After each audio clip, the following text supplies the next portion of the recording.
আসসালামু আলাইকুম। আজকে একটা মিটার পরিবর্তন করতে আসছিলাম, ডিজিটাল মিটার। এই গ্রাহকের অভিযোগ ছিল ওনার ব্যবহার না থাকা সত্ত্বেও অস্বাভাবিক বিল আসছে।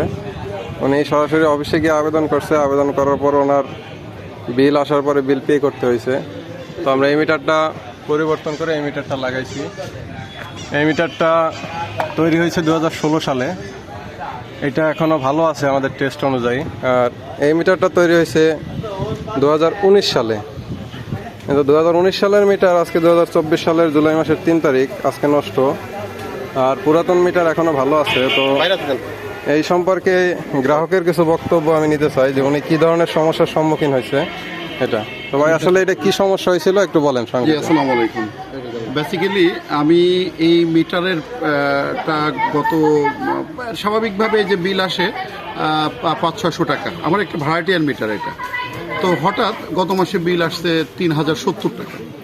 তো এই বিষয় নিয়ে আমি পল্লী বিদ্যুতের ডিজিএম মহোদয়ের কাছে যাই, ওনাকে বিষয়টা খুলে বলি। উনি বললো কি যে আপনার রিডিংটা লিখে নিয়ে আসছেন? বলছে জি, লিখে নিয়ে আসছি। বলেছে যে রিডিংয়ের সাথে কি মিল আছে বিলের? আমি জি বললাম মিল আছে।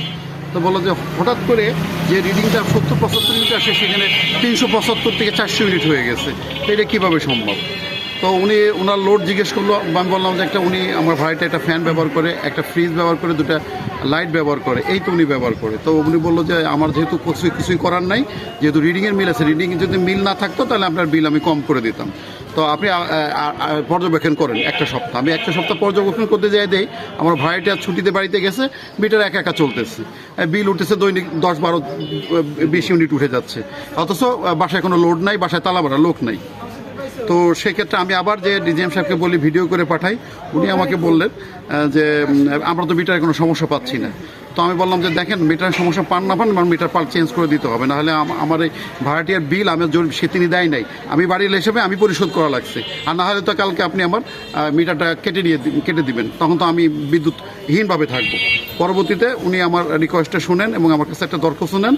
তো আমি দরখাস্ত দেওয়ার পরে আপনারা যে আসছেন, এসে আপনারা মিটারটা চেঞ্জ করে দেখছেন। এখন মিটারটা খোলার পরে দেখতেছি সে একাই লোড নিতেছে, একাই লাইটটা চার্জ নিচ্ছে, মানে লোড নিচ্ছে এবং পালস করতেছে লাইটটা, এবং দেখা যাচ্ছে লোড অলরেডি। মিটারটা কিন্তু বিদ্যুৎ বিচ্ছিন্ন অবস্থায় আমার হাতে আছে।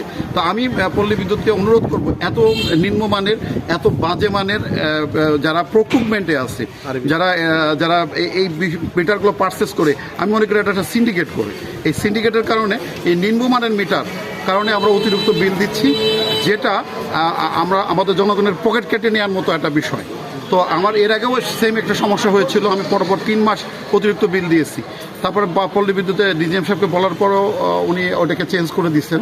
অবশ্য উনি চেঞ্জ করে নাই, আমার কপাল ভালো যে মিটারটা কিছুদিন পরে যে আবার উল্টা ঘোরা শুরু করছিল। তো তখন যে করছে, অথচ আমি যে 4 মাস প্রতি মাসে 3-4 হাজার টাকা করে বেশি বিল দিচ্ছি, সেটা আমার একেবারে গচ্ছা গেছে আর কি। তো আমি স্বচ্ছতার জন্য পল্লী বিদ্যুৎকে অনুরোধ করব যে ভালো মানের মিটার দেন, জনের কাছে আপনি অ্যাকুরেট বিলটা নিন, এই আমার বক্তব্য। আচ্ছা, এর জন্য আপনার মনে হয় এর জন্য কারা দায়ী? এই আসলে মিটারে আপনার যে বিল লেখে সে দায়ী, নাকি অফিস থেকে যারা বিল করে তারা দায়ী?